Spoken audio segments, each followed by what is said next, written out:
સુરતમાં વેસુની હોટલમાંથી નીચે પટકાયા બાદ ઇજાગ્રસ્ત અવસ્થામાં મળેલ ડુમસ રોડના સોફ્ટવેર એન્જિનિયરે આત્મહત્યા કરી હોવાની ઘટનાએ રહસ્યમય વમળો સર્જ્યા છે. મૂળ મહેસાણામાં આવેલા ઊંઝાના વતની અને હાલ સુરત મગદલ્લા રોડ પર આવેલ વીરભદ્ર હાઇટ્સમાં રહેતા 35 વર્ષીય અક્ષત જિગ્નેશભાઈ શાહ પત્ની અને 1.5 વર્ષનો પુત્ર, માતા પિતા અને ભાઈ સહિતના પરિવાર સાથે રહેતો હતો. 2 વર્ષ પહેલા જ લગ્ન થયા હતા અને પત્ની ડોક્ટર છે. અક્ષત બેંગ્લોર આઈઆઈટીમાં પાસ આઉટ થયેલો છે.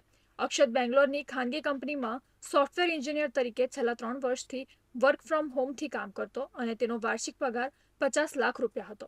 તેમના પિતા મુકેશભાઈ પણ ખાનગી કંપનીમાં નોકરી કરે છે. સોફ્ટવેર એન્જિનિયર અક્ષત શાહ ગત મંગળવારે બપોરે ઘરેથી ઓફિસના કામ માટે જવાનું કહીને નીકળ્યો હતો.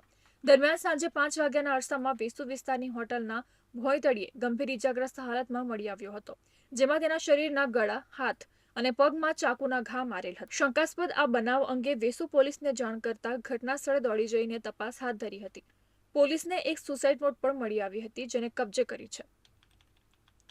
અક્ષત શાહના મૃતદેહનું પોલીસે નવી સિવિલ હોસ્પિટલમાં ફોરેન્સિક પોસ્ટમોર્ટમ કરાવ્યું હતું, જેમાં તેના શરીર ઉપર મલ્ટિપલ ઈજા, ચોથા માળેથી પડતું મૂકતા તેના માથા જાંઘાના ભાગે ઈજા થતા મોત નીપજ્યું હતું, જેમાં તેણે આપઘાત કર્યો હોવાનું પ્રાથમિક રિપોર્ટમાં જાણવા મળ્યું છે.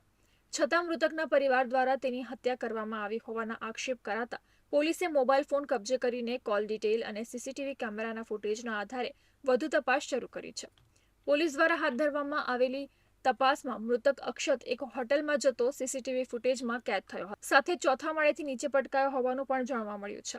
આ સાથે જ પોલીસ તપાસમાં અક્ષતે હોટલની નજીકમાં જ આવેલી એક દુકાન પરથી રેમ્બો છરાની ખરીદી કરી હોવાનું સામે આવ્યું છે, જેના સીસીટીવી પણ બહાર આવ્યા છે.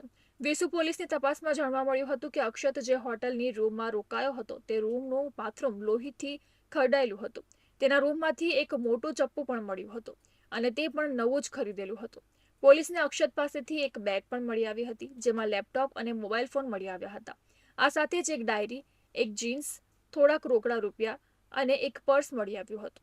ડાયરીમાં સુસાઇડ નોટ પણ લખેલી હતી, જેમાં કોઈના પર આક્ષેપ કરવામાં આવ્યા નથી.